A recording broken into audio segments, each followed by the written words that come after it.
Tahu tak apa jawapan wali Allah ni? Saya bila baca jawapan tu, ya Allah, meremang bulu roma. Jawapan wali Allah ini, dia kata, tidak sampai kecintaan yang benar-benar kepada Allah selagi mana kamu tidak menikmati ujian Allah. Macam faham tu. Rupanya yang dia mengaduh-aduh tu bukan mengaduh sakit, mengaduh nikmat. Macam kita minum air Milo ais kan? Tak sedap sangat, air fresh orange. Tapi dapat air ni pun alhamdulillah. Kan? Fresh orange, kita minum sedap, fresh orange pula segar. Minum, sedapnya. Soalannya aduh tu bukan aduh mengaduh macam kita, tapi aduh nikmat. Maksudnya dia sedang sakit, aduh, wah sedapnya sakit ni. Faham tak? Dia sedang menikmati sakit itu, benar-benar cinta, jatuh cinta kepada Allah apabila mula menikmati ujian Allah. Contoh bergaduh dengan suami. Sedapnya. Contohlah. Bila lama tak bergaduh dengan suami, bang, kenapa dah lama tak cari pasal? Contoh soalannya gitu. Bila sakit lutut, sedapnya. Boleh tak sampai tahap tu, jauh kan? Ya Allah, sedap pula sakit buah pinggang. Takut nak bagi contoh pun takut, betul kan? Jauh sangat kita, jauh sangat. Tapi nak sebutnya sampai tahap mereka ini menikmati ujian Allah. Kita ni dalam tahap sabar. Sebab dalam sebut Allah tu pun belum tentu sabar. Allah, suami kata nak air. Allah. Orang tak nampak ke saya sakit ni? Rupanya Allah tadi bukan zikrullah. Tapi sebab nak ganti daripada mengeluh, sebut Allah, Allah. Tapi kalau dia kuat, walaupun dia sedang sakit pening kepala, suami balik, bang nak air, boleh juga. Subhanallah. Itu menunjukkan dia antara mutiara tasawuf. Seseorang itu apabila diuji oleh Allah, keadaannya tak berubah. Sama je. Sakit ke, sedih ke, sama je. Muka dia, senyum dia, payah nak buat ni. Masya Allah. Kita ni kalau dalam keadaan solehah kan, masa tenang memang nampak muka tu solehah sangat. Alhamdulillah, subhanallah. Tenang semua kan. Tapi bila hati kita gundah lelana, alhamdulillah. Lain macam tu kan. Subhanallah, Allahu Akbar. Bila sebut Syekh Qadir Al-Jailani, saya ingat satu kisah dia yang masyhur. Satu ketika ada seorang wanita berfudah datang jumpa Syekh Abdul Qadir Al-Jailani. Ini ulama tasawuf yang tasawuf kan. Kemudian bila duduk depan Syekh Qadir Al-Jailani, lepas tu wanita ni pun kata, wahai Syekh, aku ingin bertanya satu soalan. Aku ingin bertanya kepadamu, wahai Syekh, sekiranya Allah izinkan, agama ini mengizinkan untuk aku buka penutup di wajahku ini, maka aku akan buka di hadapanmu, wahai Syekh, dan niscaya engkau akan melihat betapa indahnya ciptaan Allah terhadapku. Maksudnya dia wanita yang sangat cantik. Dia kata, kalaulah boleh diizinkan buka, aku ingin memperlihatkan keindahan wajahku. Namun begitu, wahai Syekh, dia bukan kata dia nak buka wajah dia ni. Namun begitu, wahai Syekh, suamiku tetap ingin bernikah lagi. Macam itulah soalannya. Walaupun dia ni cantik macam mana, cuba jadi isteri yang baik macam mana, tapi suami masih lagi berkeinginan untuk nikah lain. Bila Syekh dengar kata-kata wanita ni, Syekh pengsan. Kita yang tak faham ni kan pengsan. Syekh pun kalah. Subhanallah. Lepas dikejutkan, anak murid tanya, wahai Syekh, kenapa sampai kamu pengsan? Tahu tak apa jawapan Syekh? Syekh kata, sekiranya wanita ini tidak boleh diduakan oleh suaminya, sedangkan suami ini bukan miliknya, betul kan? Apatah lagi Allah tidak sekali-kali boleh menerima apabila kita menduakan Allah. Subhanallah. Dalam kita berdoa, dalam kita meminta, dalam hidup kita, kadang-kadang kita membesarkan manusia, betul kan? Besarkan suami, besarkan anak, besarkan diri kita sendiri. Bahkan ada kalam tasawuf yang lain menyebutkan apabila kita ada rasa syak dalam doa. Kan kita dah doa 5 tahun, Allah belum makbul, timbul rasa, ya Allah kenapa tak makbul? Terlintas tu, itu dah dikira melakukan syirik kepada Allah. Na'udzubillah. Tapi syirik khafi yang tersembunyi. Tapi kalau lama-lama kita sentiasa rasa ragu-ragu. Sebab itu doa Allah janji, wa iza sa'alaka ibadi anni fa inni qarib ujibu da'wata da'i idza da'an falyastajibu li wal yu'minu bi. Subhanallah, sadaqallah azim. Allah sebut, apabila hamba-Ku bertanya tentang-Ku, katakanlah aku sangat dekat. Aku pasti memakbulkan permintaan hamba-Ku apabila dia meminta. Itu janji Allah. Tapi bila kita minta 5 tahun Allah belum makbul, 10 tahun Allah makbul, belum makbul, kita kan ada rasa ragu-ragu. Sebab itu berhati-hati. Bila timbul ragu-ragu ini, kita bimbang, ada rasa tidak yakin dengan Allah. Tak yakin dengan Allah, tak yakin dengan janji Allah tadi, pasti makbul. Sebab itu ada kalangan sufi menyebutkan, selama mana hamba itu yakin dengan doanya kepada Allah, selama itulah doanya sedang dimakbulkan Allah. Faham ya maksud dia? Selagi mana kita tak hilang ragu, walaupun 5 tahun belum makbul, tapi sedikit pun tak ragu masa minta. Ya Allah, jadikanlah suamiku suami yang soleh. Tapi saat dah 5 tahun suami dia belum solat lagi. Ya Allah, jadikanlah dia orang yang terikat dengan rumahmu. Ya Allah, solat di masjid. Ya Allah, jadikanlah dia orang yang terikat, suka pergi masjid. Dah doa 5 tahun, belum lagi suka dia pergi masjid, tapi tak ragu sedikit pun. Sebab ramai mana orang bila dah lama kecewa, saya dah berhenti dah Ustazah doa untuk dia. Tak berubah juga kalau doa pun. Yakinnya kita. Sedangkan mungkin Allah beri, sebab doa itu adalah satu ibadah kan. Antara sebesar-besar ibadah dalam agama kita adalah doa. 5 tahun Allah tangguh doa, 5 tahun dapat pahala berdoa. Kalau hari ni doa terus dapat, tak banyak pahala doa yang kita kumpul. Itu hikmah besar bila doa kita ditangguhkan. Ialah doa kita itu diberi pahala selama mana kita berdoa. Subhanallah. Okay dek, ni keluar kod mana ni dek? Ada Facebook ke ni? Okay. Subhanallah, comelnya. Okay, antara adab berdoa dalam kitab ini disebutkan, doa yang paling utama kita minta dengan Allah, doa yang paling utama minta dengan Allah adalah, Ya Allah, berikanlah aku kemampuan untuk taat kepadamu dan tinggalkan laranganmu. Itu doa yang paling utama, minta dengan Allah supaya kita mampu untuk taat perintah Allah dan tinggal larangan Allah. Supaya kita kekal hidup sampai mati dalam keadaan taat kepada Allah dan tinggalkan larangan Allah, insya-Allah kita pulang dalam keadaan diredai oleh Allah. Sebab perjuangan kita hari-hari dalam bab ni lah, untuk taat perintah Allah, untuk tinggal larangan Allah Subhanahu Wa Taala. Alhamdulillah. Baiklah, itu tasawuf dari sudut bahasa. Sekarang tasawuf dari sudut istilah. Ini belum masuk bab tasawuf lagi kan? Okey. Yang pertama, tasawuf adalah pergantungan harapan semata-mata kepada Allah dan tidak kepada makhluk. Hanya bergantung sepenuhnya semata-mata kepada Allah, tidak kepada makhluk. Sebab itu kadang-kadang Allah tutup semua jalan pertolongan. Kita minta dengan kawan kita, minta tolong, tak ada seorang pun nak tolong. Minta cerita dengan suami pun tak nak tolong. Dengan adik-beradik pun tak nak tolong. Rupanya Allah tutup semua pintu-pintu tu. Sebab Allah nak beri kita faham, Allah sedang membuka pintu di atas pintu langit seluasnya untuk kita. Tapi selama mana bila kita minta tolong je ada orang tolong, akhirnya kita tak kuat minta dengan Allah. Secara ringkas saya nak cerita, antara falsafah ataupun hikmah besar Sayyidatina Aisyah, ibunda kita Aisyah radhiyallahu anha, diuji ketika peristiwa fitnah. Kan hadisul ifki, kisah di fitnah Sayyidatina Aisyah, difitnah dengan sahabat Nabi yang bernama Sufyan kan? Bukan Sufyan, Safwan. Difitnah bersekedudukan, buat maksiat, seolahnya berzina dan sebagainya. Kita ni wanita biasa je, tapi tak pernah diuji dengan fitnah yang berat macam ni. Betul kan? Kita tahu dalam satu peperangan pendek cerita, difitnah. Faham kan? Lepas tu Sayyidatina Aisyah tak tahu ni peristiwa fitnah ni, kemudian jatuh sakit. Lepas dia pelik, kenapa Rasulullah dah lama tak datang kepada dia, tak balik rumah, tak menyentuhnya dan sebagainya. Sampailah dia tahu rupanya Rasulullah dalam keadaan minta petunjuk daripada Allah tentang peristiwa ni.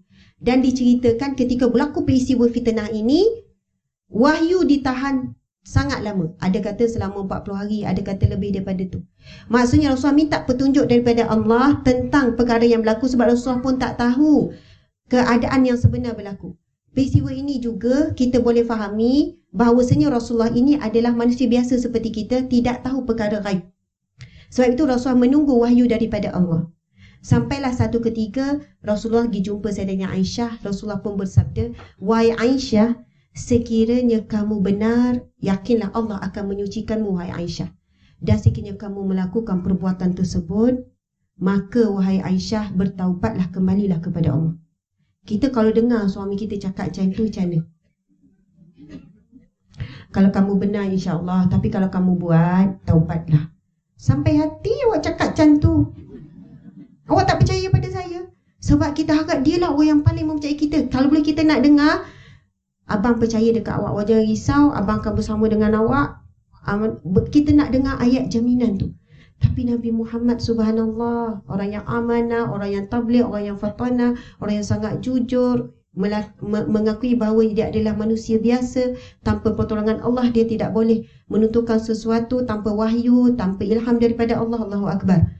Aisyah bila dengar tu, lalu Aisyah kata, kering air mataku. Sebelum tu duk menangis, kering air mata. Sebab sangat sakit ayat Rasulullah tu. Sangat sakit. Sebab mengharapkan seorang suami seolahnya membela, tapi kita itu saya datang Aisyah diajar, dididik, diterbiak oleh Allah. Walaupun kamu memiliki seorang suami terbaik, kekasih Allah, kamu tidak boleh berlindung daripada seorang suami. Betul-betul Allah mendidik Sayyidina Aisyah supaya bulat tawakal minta tolong dengan Allah. Coba contohlah kalau kita ada kabel yang besar untuk dapat kerja anak kan. Kabel tu pula adik sendiri. Ni kita rasa yakin dapat kerja tu, contohlah. Bukan kata tak boleh, tapi keyakinan kita tu lebih kepada adik kita. Sebab dia bos syarikat tu, mesti dapat lah.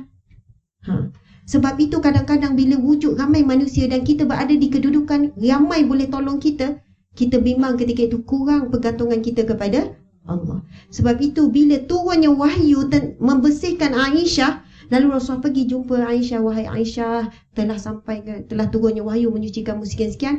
Lalu ibunda Aisyah pun berkata, wahai Aisyah, berterima kasihlah kepada suamimu. Lalu apa jawapan Aisyah? Sekali tidak, segala puji hanya bagi Allah. Jawapan Aisyah ini bukan menunjukkan Aisyah ini sombong dengan Rasulullah, tidak. Ketika itu Aisyah betul-betul sedar bahawasanya segala puji hanya bagi Allah. Dia tidak boleh membesarkan suaminya, walaupun suaminya adalah kekasih Allah, manusia yang paling mulia, yang paling dicintai oleh Allah. Kita ni biasa-biasa je, suami kita biasa, diri kita biasa. Faham ya? Maksudnya antara hikmah yang kita boleh ambil daripada kisah tersebut, maka kita kena faham antara maksud tasawuf dari sudut istilah ialah kita menggantung harapan kita semata-mata kepada Allah Subhanahu wa taala. Yang kedua, daripada Sa'd Abdullah As-Suwari At-Tustari berkata, sufi itu ialah seseorang yang bersih daripada maksiat dan sentiasa berpegang teguh dengan Allah, bukannya dengan manusia. Yang demikian itu di sisi ahli tasawuf tiada beza antara emas dan juga lumpur. Subhanallah. Kita tengok emas dengan lumpur ada beza tak? Ui, besar sangat tu. Kalau emas jatuh dalam tahi lembu, kita ambil tak? Gelang jatuh dalam tahi, ambil tak? Ui, sanggup. Walaupun fresh, tengah panas lagi.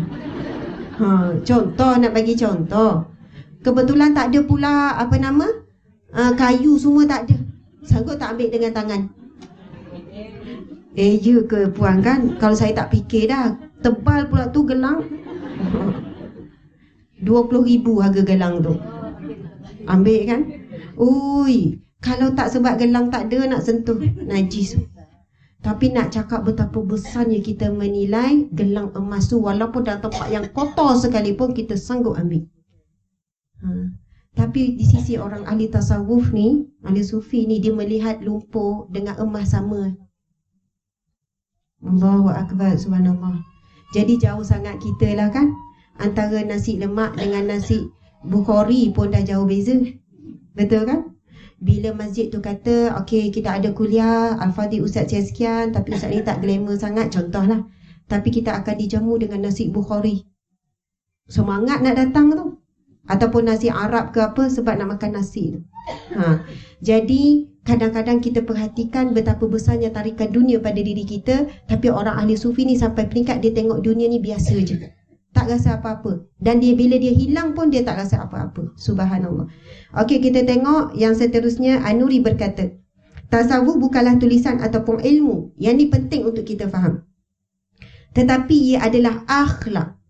Jika tasawuf itu adalah tulisan, maka ia boleh diperolehi dengan latihan. Dan jika ia adalah ilmu, maka ia boleh diperolehi dengan belajar. Sebenarnya tasawuf itu ialah akhlak dengan akhlak yang terpuji. Seseorang tidak sekali-kali akan dapat akhlak dengan akhlak ilahi hanya melalui ilmu dan tulisan. Faham ya? Subhanallah, maksudnya kita boleh menempuh menjadi ahli sufi. orang yang suci daripada dunia, daripada fitnah dunia, iaitu dengan berusaha memiliki akhlak yang mulia. Para muslimah, para muslimin sekalian, antara hadis Nabi tentang akhlak yang mulia, Nabi bersabda, sesungguhnya timbalan amal yang paling utama, yang memberatkan timbangan mizan tu adalah akhlak yang mulia. Subhanallah. Pemberat utama mizan tu adalah akhlak yang mulia.